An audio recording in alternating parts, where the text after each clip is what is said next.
नमस्कार मेरे प्यारे साथियों, शिक्षा जगत एकेडमी के इस डिजिटल प्लेटफॉर्म पे आप सभी साथियों का स्वागत है। मुझे आशा है कि आप सभी मस्त होंगे, स्वस्थ होंगे और पढ़ाई में व्यस्त होंगे। देखो मेरे प्यारे साथियों, आज उपसर्ग से संबंधित अपनी दूसरी क्लास है और दूसरी क्लास क्या, आज हम कहें तो ये अपनी उपसर्ग से संबंधित लास्ट क्लास है। तो सभी साथी क्लास से जुड़े रहिए क्योंकि उपसर्ग से संबंधित ये लास्ट क्लास है। 2 क्लासों में हमने संपूर्ण उपसर्ग के बारे में जान लिया है और अब ये दूसरी क्लास है। इस दूसरी क्लास को, उपसर्ग की दूसरी क्लास लेने के बाद आप सभी का कोई डाउट नहीं रहेगा और इससे बाहर कुछ पढ़ने की आप सभी को आवश्यकता नहीं है, इतना मैं आपको गारंटी के साथ कह सकती हूँ। देखो उपसर्ग से संबंधित जो कुछ विशेष बातें हैं वो और हम जान लेते हैं, है ना। और जो इनके उपसर्ग है, जो महत्वपूर्ण, उन उपसर्गों के बारे में भी हम जान लेते हैं जो बचे हैं। तो देखो सबसे पहले हम बात कर लेते हैं, पहली जो स्टार्टिंग है निरुपसर्ग के बारे में। इसके बारे में, निरुपसर्ग के बारे में। बेटा एक बार रुकना।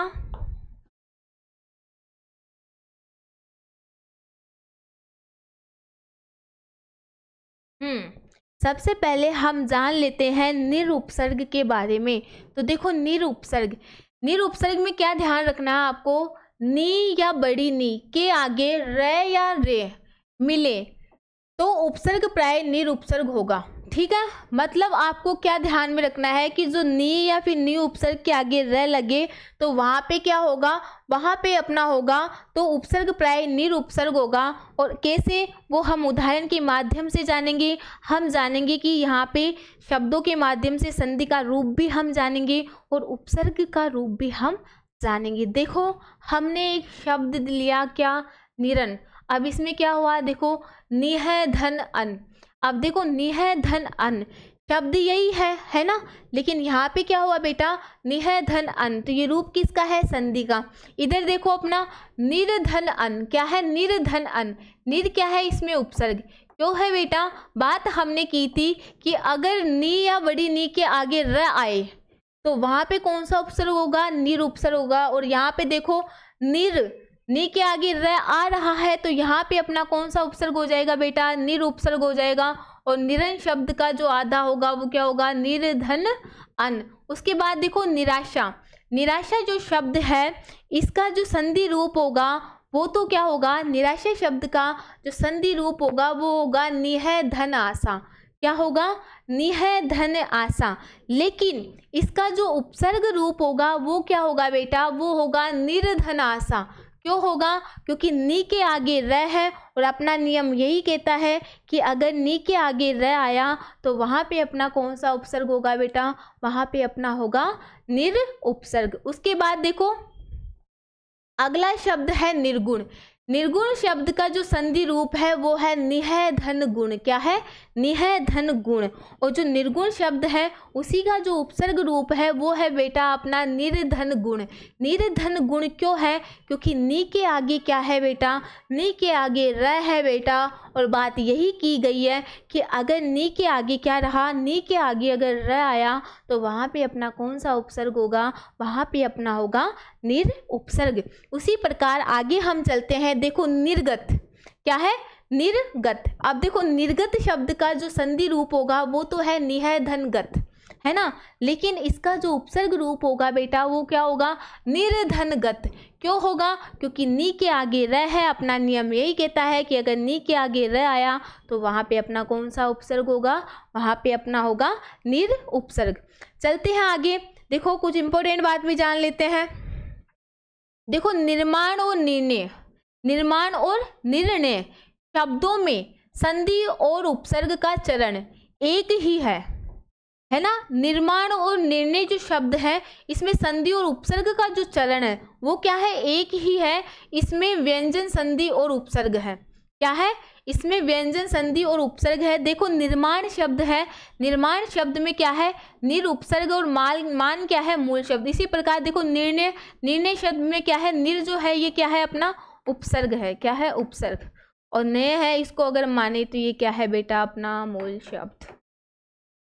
ठीक है, उसी प्रकार देखो शय से संबंधित अब हम जान लेते हैं कि देखो इसमें क्या होता है। देखो अगर डू के आगे शय, श, स अथवा विसर्ग मिले तो उसमें उपसर्ग प्राय दुष्ट उपसर्ग होता है। सबसे पहले बेटा जो नियम दिया जाता है उसे अच्छे से समझना पड़ेगा, क्योंकि अगर वो तुम्हें समझ में नहीं आया तो तुम्हें कुछ भी समझ में नहीं आ सकता। देखो इसने क्या बोला है कि ये जो डू है, इस डू के आगे अगर ये तीनों श आए, ठीक है, और ये तीनों श अगर नहीं आए और वहाँ पे डू के आगे विसर्ग आ गया तो वहाँ पे अपना कौन सा होगा, वहाँ पे अपना होगा दुष्ट उपसर्ग। कौन सा उपसर्ग होगा बेटा, अपना दुष्ट उपसर्ग होगा। और कैसे होगा वो हम जानेंगे उदाहरण के माध्यम से। देखो हमने एक शब्द लिया, देखो पहले हम जान लेते हैं संधि रूप। एक शब्द है अपने सामने दुष्ट शासन। क्या है, दुष्ट शासन ये शब्द है। जब हमने इसका संधि रूप किया तो क्या हुआ, दुहे धन शासन। क्या हुआ, दुहे धन शासन। और जब इस दुशासन शब्द का हम क्या करते हैं, उपसर्ग रूप करते हैं, तो क्या होगा, दुष्ट धन शासन। मतलब दुष्ट शासन शब्द में जो उपसर्ग है वो कौन सा है, दुष्ट उपसर्ग है। और क्यों है, क्योंकि नियम अपना कहता है कि अगर डू के आगे कोई सा भी इन तीनों में से श आया तो वहाँ पे दुष्ट उपसर्ग होगा, या फिर विसर्ग आया तो वहाँ पे दुष्ट उपसर्ग होगा। और देखो यहाँ पे जो दुशासन शब्द है इसमें जो आधा श है वो ये वाला श से षड़गम वाला श आ रहा है। इसका मतलब है कि यहाँ पे कौन सा उपसर्ग होगा बेटा इस शब्द में, इसमें होगा अपना दुष्ट उपसर्ग। उसके बाद देखो बेटा दूसरा जो अपना शब्द है वो है दुहे शासन। क्या है, दुहे शासन। अब ये जो शब्द है इसका जो संधि रूप होगा वो होगा दुहे धन शासन। ठीक है, संधि रूप इसका हो गया दुहे धन शासन। लेकिन देखो अब यहाँ पे देखो दुहे शासन मतलब डू के आगे विसर्ग लग रहा है बेटा, डू के आगे क्या लग रहा है, विसर्ग लग रहा है। और यहाँ पे बात की गई है कि अगर डू के आगे ये तीनों श ना आकर अगर क्या आया, विसर्ग आया, तो बेटा वहाँ पे भी अपना कौन सा उपसर्ग होगा, वहाँ पे भी अपना होगा दुष्ट उपसर्ग। तो यहाँ पे दुहे शासन में जो उपसर्ग है जब हमने इसको तोड़ा तो क्या हुआ, दुष्ट धन शासन। और जो इसमें उपसर्ग आया वो कौन सा है, दुष्ट उपसर्ग। उसके बाद देखो दुष्ट चक्र, अपने पास है शब्द कौन सा, दुष्ट चक्र। अब दुष्ट चक्र का जब हम संधि रूप करते हैं तो क्या होगा, दुहे धन चक्र। लेकिन इस शब्द का जब हमने क्या किया, उपसर्ग रूप हमने दिया तो क्या होगा, देखो बेटा यहाँ पे अपना होगा दुष्ट धन चक्र। और दुष्ट धन चक्र क्यों हुआ, क्योंकि दू के आगे श है, आधा वाला श है, और जहाँ डू के आगे श आएगा बेटा वहाँ पे भी अपना क्या होगा, वहाँ पे भी अपना होगा दुष्ट उपसर्ग। तो यहाँ पे जो दुष्ट है ये क्या है बेटा, ये है अपना उपसर्ग। उसके बाद देखो अगला शब्द है दुष्परिणाम। क्या है, दुष्परिणाम। अगर दुष्परिणाम शब्द का हम संधि रूप करते हैं तो वो क्या होता है, दुहे धन परिणाम। क्या होता है, दुहे धन परिणाम। लेकिन अगर हम इसका उपसर्ग रूप करते हैं तो क्या होगा, दुष्धन परिणाम। क्या होगा, दुष्धन परिणाम। और क्यों होगा, क्योंकि जो दुष्परिणाम शब्द है यहाँ पे डू के आगे आधा श आ रहा है, और कौन सा श आ रहा है, ये वाला श आ रहा है ना। तो कौन सा से सिड़कोण वाला श आ रहा है, तो इसका मतलब है डू के आगे श आ रहा है तो वहाँ पे क्या होगा, ये वाला दुष्ट वाला उपसर्ग होगा। उसके बाद देखो दुष्ट साहस। क्या है, दुष्ट साहस। तो इसका संधि रूप क्या होगा, दुहे धन साहस। क्या होगा, दुहे धन साहस। लेकिन जब हम इसको उपसर्ग रूप देंगे, इसी शब्द को दुस्साहस शब्द को जब हम उपसर्ग रूप देंगे तो क्या होगा बेटा, दुष्ट धन साहस। क्यों, क्योंकि यहाँ पे से ऐसे सिलेट वाला श आ रहा है, और हमने बात की थी कि डू के आगे अगर इन तीनों श में से कोई सा भी श आया तो वहाँ पे जो अपना उपसर्ग होगा वो कौन सा होगा बेटा, वो अपना होगा दुष्ट उपसर्ग। ठीक है, यहाँ तक समझ में आ गया होगा। चलते हैं आगे, नेक्स्ट है ना। अब देखो आगे क्या है, अब देखो बेटा आगे बात कर लेते हैं हम। अब देखो आगे क्या है, आगे क्या आ रहा है, क्या आने वाला है, क्या नया ट्विस्ट है वो हम जान लेते हैं। देखो अब हम जानेंगे, पहले हम जान रहे थे किसके बारे में, दुष्ट उपसर्ग के बारे में। अब हम जान रहे हैं निस उपसर्ग के बारे में। किसके बारे में, निस उपसर्ग। देखो अब इसमें क्या होता है बेटा, देखो नी के आगे, किसके आगे, नी के आगे, नी के आगे श अथवा विसर्ग मिले तो उसमें उपसर्ग प्राय निश होता है। समझा बेटा कुछ, बस बात इतनी सी है बेटा, ध्यान आप सभी को इतना रखना है। ध्यान आप सभी विद्यार्थियों को बस इतना रखना है, ध्यान आप सभी विद्यार्थियों को इतना रखना है कि यहाँ पे हमें करना क्या है कि जैसा अभी हमने उस उपसर्ग में पढ़ा था वैसा का वैसा इसमें है, लेकिन सबसे बड़ी बात है कि यहाँ पे जो क्या है निस, बात वही है, नी के आगे अगर ये तीनों श आए और अगर नी के आगे क्या आया, विसर्ग आया है ना, नी के आगे क्या आया, विसर्ग आया, तो इसका मतलब क्या है कि वहां पे कौन सा उपसर्ग होगा, वहां पे अपना होगा निस उपसर्ग। और कैसे होगा, देखो हमने एक शब्द लिया, पहले हम जान लेते हैं संधि रूप। देखो निःशुल्क क्या है देखो बेटा आपने सामने एक शब्द है निःशुल्क,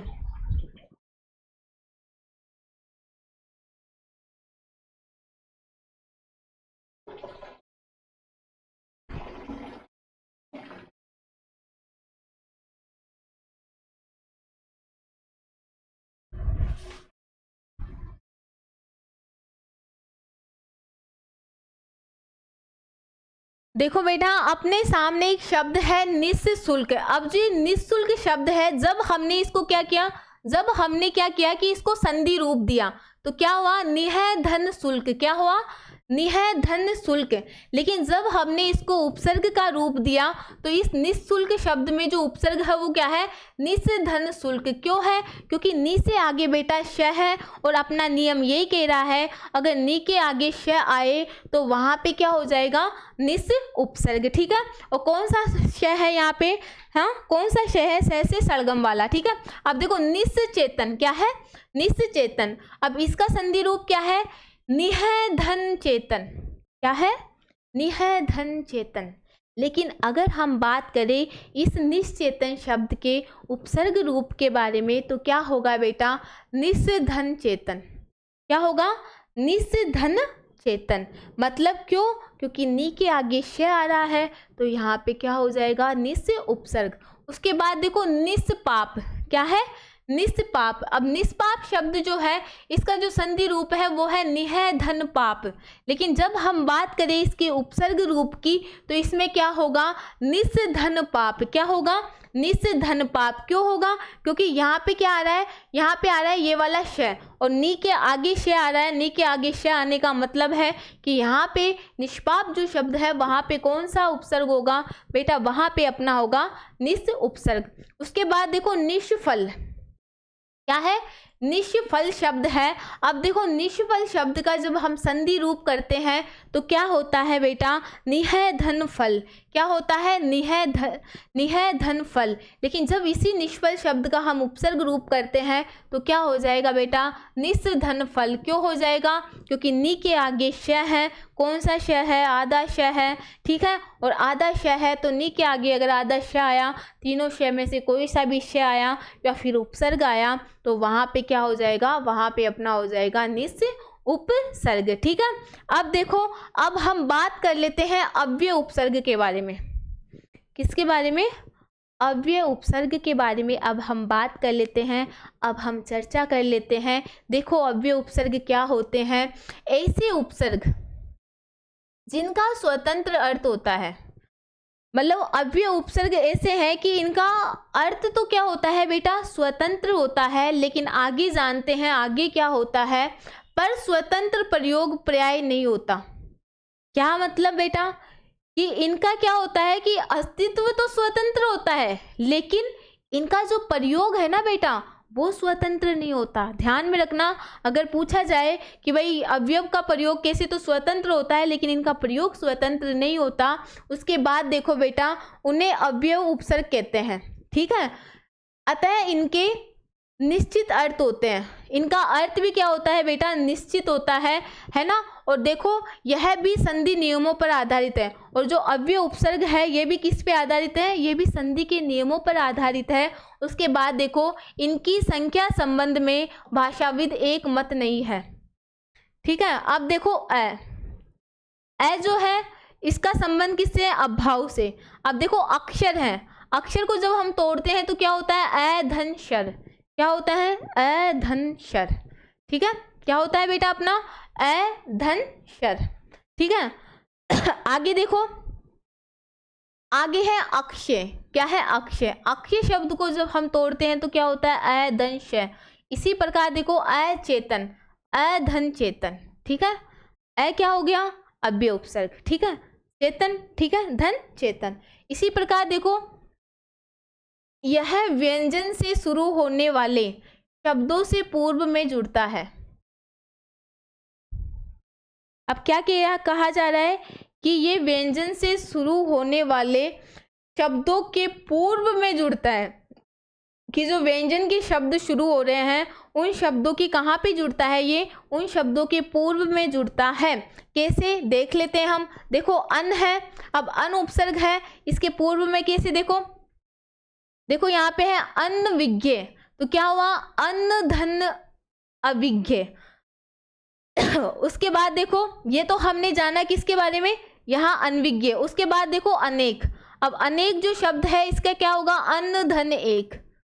धन से पहले अन है, धन के बाद एक है, ठीक है। समझ में आया कौन सा उपसर्ग है? अन उपसर्ग है। चलिए आगे। अब देखो स्वर से शुरू होने वाले शब्दों में पूर्व जुड़ता है, और ये क्या होता है कि जो स्वर से शुरू होते जो शब्द हैं उनके क्या करता है? पूर्व में जुड़ता है। कैसे? देखो इंपॉर्टेंट है कुछ। ए और अन उपसर्ग युक्त शब्दों में संधि नियम लागू नहीं होता। एक सबसे बड़ी बात आप सभी विद्यार्थियों को ध्यान में रखना है कि जो ए और अन है इसमें क्या होता है? ए जो अन उपसर्ग है युक्त शब्दों में क्या नहीं होता? संधि नियम जो है वो क्या नहीं होता? लागू नहीं होता है, ठीक है। उसके बाद देखो यहाँ पे है न। न का मतलब क्या है? अभाव, निषेध, न, नहीं। अब देखो नास्तिक शब्द है, नास्तिक शब्द को जब हम क्या करते हैं? तोड़ते हैं। नास्तिक शब्द को जब हम तोड़ते हैं तो क्या होता है? न धन आस्तिक। उसी प्रकार देखो नेक्स्ट, न धन इष्ट, ठीक है। ये किससे संबंधित? न से संबंधित उपसर्ग है, जिसमें क्या होता है? जिसमें क्या होता है बेटा? जिसमें अपने होता है क्या कि यहाँ पे धन से पहले क्या आ रहा है? न, मतलब इनमें कौन सा?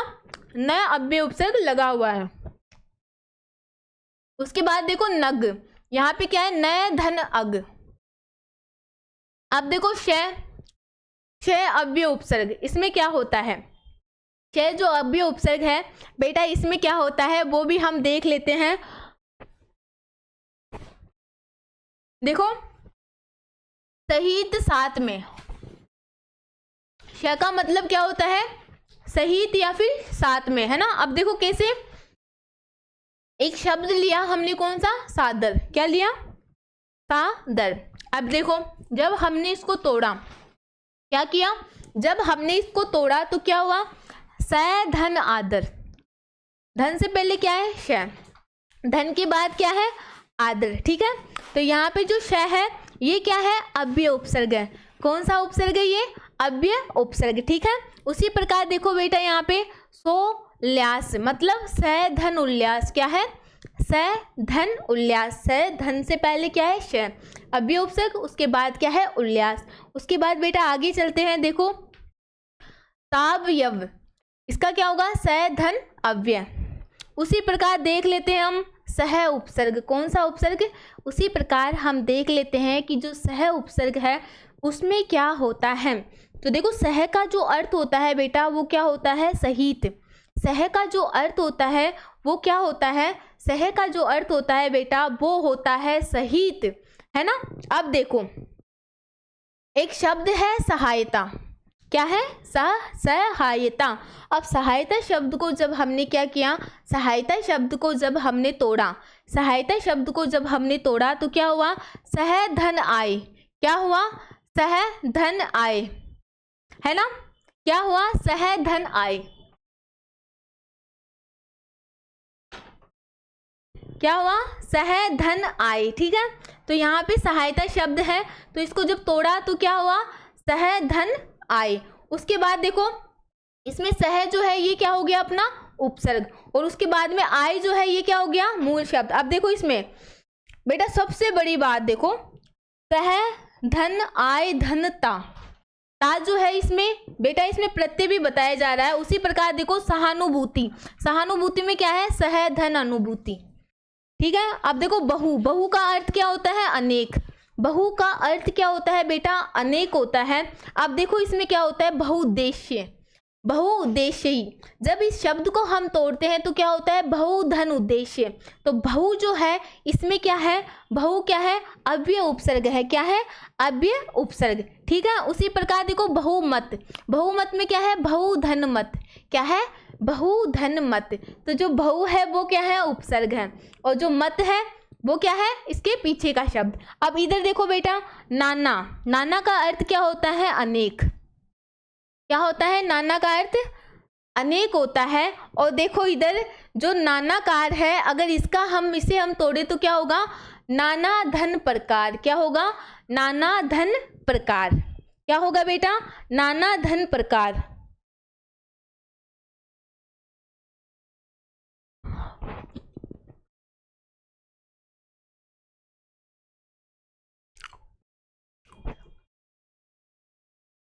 ठीक है, क्या हुआ ये, नाना धन प्रकार।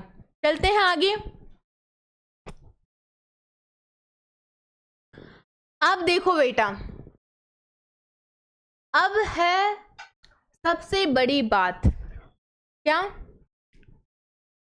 ये क्या है अपना प्रय उपसर्ग। कौन सा उपसर्ग है, प्रय उपसर्ग, ठीक है। ये तो हमें पता है कि ये उपसर्ग है, ये तो हमें पता है कि ये उपसर्ग है।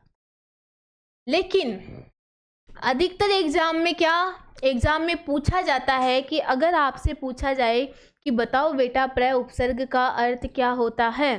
ये तो आपको पता है कि जब किसी शब्द के साथ जुड़ रहा है तो हमने ये तो जान लिया कि वहाँ पे प्रय उपसर्ग है, लेकिन हमें ये नहीं पता कि प्रय का अर्थ क्या होता है, प्रय उपसर्ग का अर्थ क्या होता है। तो देखो बेटा यहाँ पे जो प्रय है, प्रय का अर्थ क्या होता है, आगे, अधिक, विशेष, बहुत। आगे, अधिक, विशेष और बहुत, ये जितने भी अर्थ है वो किसके हैं, प्रय के हैं। और उस प्रकार देखो हम देख लेते हैं एक शब्द के अनुसार, एक उदाहरण के माध्यम से भी देख लेते हैं। देखो प्रयोग, प्रयोग जो शब्द है जब हमने इसको तोड़ा तो क्या हुआ, प्रय धन योग। क्या हुआ, प्रय धन योग। तो इसमें जो प्रय है ये क्या है, उपसर्ग है बेटा। क्या है, उपसर्ग है, जिसका अर्थ क्या है, आगे, अधिक, विशेष, बहुत, है ना। इनमें से अगर ये कोई सा भी अर्थ आए तो समझ जाना ये किसका है, प्रय का अर्थ है। इसी प्रकार देखो परा, क्या है, परा। इसी प्रकार देखो परा, परा जो उपसर्ग है इसका अर्थ क्या होता है बेटा, इसका अर्थ होता है विपरीत, पीछे। परा का अर्थ क्या होता है, विपरीत और पीछे। और कैसे, देखो एक उदाहरण हम ले लेते हैं, पराजय शब्द है। कौन सा शब्द है, पराजय। और इस पराजय शब्द में जो परा है वो क्या है, उपसर्ग है। और धन जे, मतलब धन से पहले जो है वो क्या है बेटा, उपसर्ग है। और धन के बाद जो लगेगा वो अपना क्या है, मूल शब्द। इसी प्रकार आगे देखो परी। अब जो परी उपसर्ग है इसका अर्थ क्या होता है बेटा, इसका अर्थ होता है चारों ओर। परी का अर्थ क्या होता है बेटा, इसका अर्थ होता है चारों ओर, है ना। अब देखो उदाहरण के माध्यम से भी हम जान लेते हैं कि किस प्रकार जो परी उपसर्ग है वो शब्द के आगे जुड़ के उसको अर्थ को बदलता है। तो देखो पहले क्या है, आप्त शब्द है। जब इसके धन से पहले परी जोड़ा तो जो शब्द बन गया वो अपना क्या बन गया, पर्याप्त। क्या बना, पर्याप्त, ठीक है। उसी प्रकार देखो प्रति। अब प्रति जो उपसर्ग है तो प्रति उपसर्ग का मतलब क्या होता है बेटा, इसका मतलब होता है प्रत्येक। क्या होता है, प्रत्येक, ठीक है। और देखो एक उदाहरण भी हम लेते हैं, प्रत्याशा। अब इसमें क्या है, प्रति धन आशा। अब पहले तो था आशा, लेकिन इसी आशा शब्द के आगे जब हमने प्रति उपसर्ग जोड़ा तो जो शब्द बना वो क्या बना, प्रत्याशा, ठीक है। आगे देखते हैं अति। अति जो उपसर्ग है इसका अर्थ क्या होता है, इसका अर्थ होता है अधिक, या फिर हम कह सकते हैं ऊपर, है ना। और देखो एक उदाहरण इसका ले लेते हैं हम, अत्याचार। अब यहाँ पे देखो आचार। अब आचार का कोई अर्थ नहीं निकल रहा था, लेकिन जब हमने इसके साथ उपसर्ग जोड़ा, धन के आगे अति जब जोड़ा, जो शब्द बना वो क्या बना, अत्याचार। अब इसमें अति जो है वो क्या है, अपना उपसर्ग है, और आचार है ये अपना क्या है, मूल शब्द, ठीक है। आगे देखो अधि। अब जो अधि है, पूछा जाता है कई बार कि अधि उपसर्ग का अर्थ क्या होता है। तो बेटा अर्थ ही पता नहीं होगा तो कहाँ से अर्थ बताओगे। तो देखो ध्यान में रखना, अधि का अर्थ होता है प्रधान, श्रेष्ठ, मुख्य। क्या होता है, प्रधान, श्रेष्ठ और मुख्य, ठीक है। अब देखो इधर एक उदाहरण के माध्यम से हम जान लेते हैं। अध्यक्ष शब्द है। अब देखो यहाँ पे अक्ष, अक्ष शब्द है। अक्ष में जब हमने अधि उपसर्ग जोड़ा तब जाके शब्द जो बना वो क्या बना, अध्यक्ष। तो यहाँ पे जो अधि है बेटा ये है अपना उपसर्ग, क्या है, उपसर्ग, ठीक है। और ये अक्ष क्या हो गया बेटा, मूल शब्द। तो ये ध्यान में रखना कि जो शब्द के इनके आगे लगे हुए हैं वो है अपने उपसर्ग, और जो शब्द के पीछे लगे हुए हैं वो है अपने मूल शब्द, ठीक है। आगे चलते हैं। अब देखो अनु, अनु जो है, अनु का अर्थ क्या होता है, तो देखो जो अनु है, अनु का अर्थ होता है पीछे सम्मान। क्या होता है, अनु का अर्थ होता है बेटा पीछे और सम्मान। उदाहरण के माध्यम से हम जान लेते हैं। अये, अये एक पद है, इसके आगे हमने अनु उपसर्ग जोड़ा, और जब अये पद के आगे हमने अनु उपसर्ग जोड़ा तब जाके जो शब्द बना वो क्या बना, अन्वय, ठीक है। अब देखो अप, अप भी क्या है, उपसर्ग है, और अप का अर्थ क्या होता है, बुरा, विपरीत। क्या होता है, बुरा या विपरीत, ठीक है। अब देखो एक शब्द हमने लिया इच्छा, इसके साथ जब हमने अप उपसर्ग जोड़ा तो जो शब्द बना वो क्या बना, अपेक्षा। क्या बना, जो शब्द अपने सामने बना वो क्या बना, अपेक्षा, ठीक है। उसके बाद देखो अभी, क्या है, अब हम बात कर लेते हैं अभी उपसर्ग के बारे में। तो देखो अभी उपसर्ग में क्या है बेटा, अभी का अर्थ होता है पास या सामने। क्या होता है, अभी का अर्थ होता है, अभी का अर्थ होता है पास या सामने। और देखो इप्सा शब्द है, इसमें जब हमने अभी उपसर्ग जोड़ा और धन से पहले जो अभी उपसर्ग जुड़ा तब जाके जो शब्द बना वो क्या बना, अभिप्स। क्या बना, अभिप्स, ठीक है। अब देखो औ, औ क्या है, औ का मतलब होता है बुरा, विपरीत।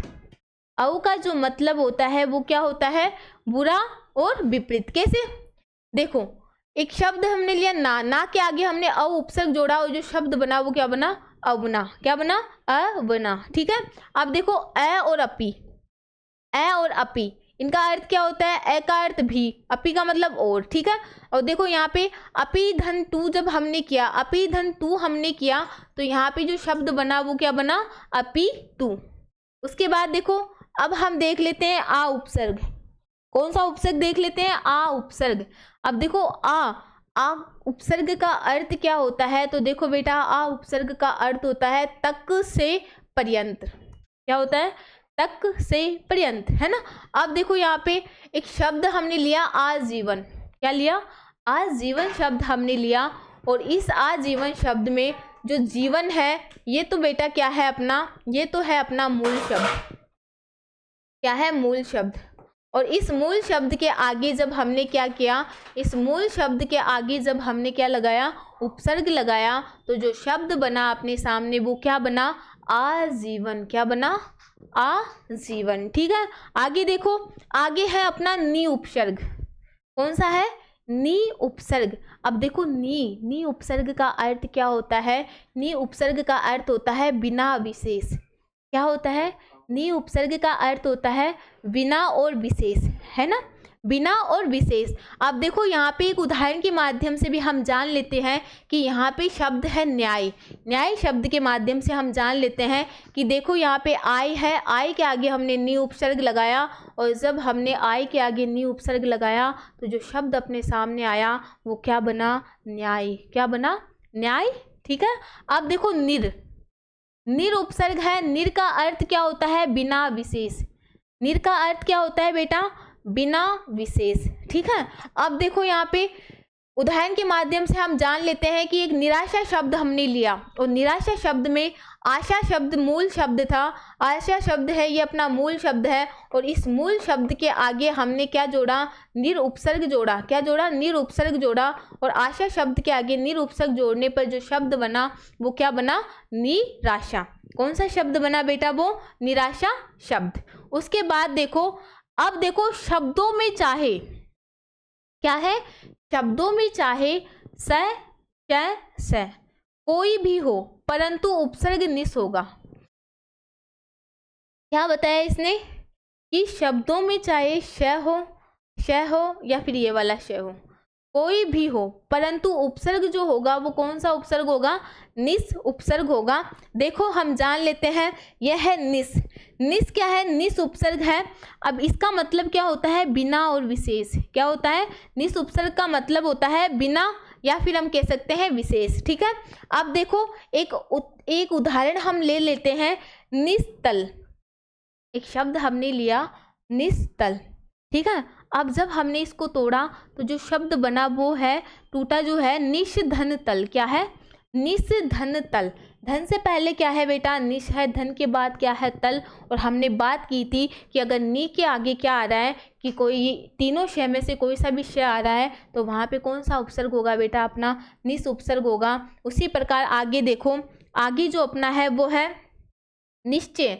अब देखो निश्चय, निश्चय संबंधित अब हम जान लेते हैं। अब इसमें क्या है, निश्चय है, निश्चय में निस धन चय है ना, तो ये क्या हो गया, यहाँ पे भी आधा शय आ रहा है, निस है ना, निस में ये वाला शय, पहले इससे शय की बात की हमने, है ना, से से सिलेट वाली, अब से से सलगम वाली शय की बात कर रहे हैं। इसमें क्या है, निश्चय शब्द है। निश्चय शब्द को जब हमने तोड़ा तो यहाँ पे जो बना उपसर्ग, निस उपसर्ग बना। क्या बना बेटा, निस उपसर्ग बना, और धन चय। क्या है, धन चय। तो देखो यहाँ पे चाहे ये से सिलेट वाला, से सलगम वाला शय आए, और अगर वो नी के आगे आए तो वहाँ पे अपना कौन सा उपसर्ग होगा, वहाँ पे अपना होगा निस उपसर्ग। उसके बाद देखो अब है ये वाला निश। तीनों शय को हमने जान लिया है, उदाहरण के माध्यम से जान लिया है, और बहुत ही आसान तरीके से भी हमने जान लिया है बेटा, है ना। ठीक है, तो देखो अब ये वाला निश है, इसमें क्या है, इस निश में क्या है, एक शब्द है निष्कर्ष। क्या है, निष्कर्ष। अब इसमें क्या है, नी से आगे शय है। क्या है, नी से आगे शय है, और नी से आगे अगर शय आया तो हमने कहा था, वहाँ पे अपना नियम कह रहा था कि अगर नी से आगे इन तीनों शय में से कोई सा भी शय आया तो यहाँ पे क्या है, यहाँ पे क्या हो जाएगा, निस उपसर्ग हो जाएगा। और वैसा ही हुआ है बेटा। यहाँ पे देखो क्या है, निष्कर्ष है, और यहाँ पे जो उपसर्ग लगेगा वो है निषधनकश। क्या लगेगा, निषधनकश। ठीक है, अब आगे चलते हैं। देखो अब है दुर। क्या है, दुर उपसर्ग है। अब देखो दुर का अर्थ क्या होता है, तो देखो जो दुर है, दुर का अर्थ होता है बुरा, विपरीत, बुरा या विपरीत। दुर का जो अर्थ होता है वो होता है बेटा बुरा या विपरीत। कैसे, देखो उदाहरण के माध्यम से हम जान लेते हैं। दुरात्मा एक शब्द है। कौन सा, दुरात्मा एक शब्द है, और जब इस दुरात्मा शब्द को हमने तोड़ा तो जो शब्द टूटे तब क्या हुआ, दुर्धन आत्मा। क्या बना, दुर्धन आत्मा। तो यहाँ पे जो दुर है वो क्या है बेटा, उपसर्ग है। ठीक है, उसी प्रकार अब हम देख लेते हैं दुष्ट। दुष्ट जो है इसके बारे में हम जान लेते हैं। दुष्ट का मतलब होता है बुरा या दीन या विपरीत। ठीक है, बुरा, दीन, विपरीत, ये तीनों जो है वो किसके अर्थ है, दुष्ट के अर्थ है। किसके, दुष्ट के अर्थ है। देखो एक उदाहरण के माध्यम से हम जान लेते हैं। दुष्शील। क्या है, दुष्शील ये शब्द है, और जब इस शब्द को हमने तोड़ा तो जो शब्द बना वो क्या है, जो शब्द टूटा तो टूटने पर क्या हुआ, दुष्धनशील। तो धन से पहले जो दुष् आ रहा है ये क्या है, अपना उपसर्ग है। कौन सा उपसर्ग है इसमें, दुष् उपसर्ग है, जिसका अर्थ क्या होता है बेटा, बुरा, दीन, या फिर हम कह सकते हैं विपरीत। क्या कह सकते हैं, विपरीत। देखो बेटा ये थी अपनी समास से संबंधित क्लास। ये थी अपनी बेटा उपसर्ग से संबंधित क्लास, है ना। किससे संबंधित, उपसर्ग से संबंधित क्लास, जिसमें हमने जाना निरुपसर्ग के बारे में, शय के बारे में, शय उपसर्ग के बारे में हमने जाना कि कैसे किस प्रकार इन उपसर्गों का प्रयोग शब्दों के साथ किया जाता है। उसके बाद हमने जाना कि निस उपसर्ग का प्रयोग किस प्रकार संधि के रूप, किस प्रकार उपसर्ग के रूपों के साथ किया जाता है। उसके बाद हमने अव्यय उपसर्ग के बारे में जाना कि अव्यय उपसर्गों का प्रयोग किस प्रकार शब्दों के साथ किया जाता है। उसके बाद हमने जाना, उसके बाद बेटा ये जितने भी उपसर्ग थे इनके हमने अर्थ जाने, और अर्थ के साथ साथ उदाहरण के माध्यम से भी हमने जाना कि किस प्रकार की शब्द के आगे कौन सा उपसर्ग लग रहा है और उस उपसर्ग का अर्थ क्या होता है। तो देखो बेटा आज अपनी उपसर्ग से संबंधित क्लास यही समाप्त होती है। मिलते हैं एक मज़ेदार और नए टॉपिक के साथ। जब तक जितनी क्लासेज आपकी मैम ने ली है उसे आप पढ़ते रहिए। तब तक मिलते हैं नए सेशन के साथ। धन्यवाद।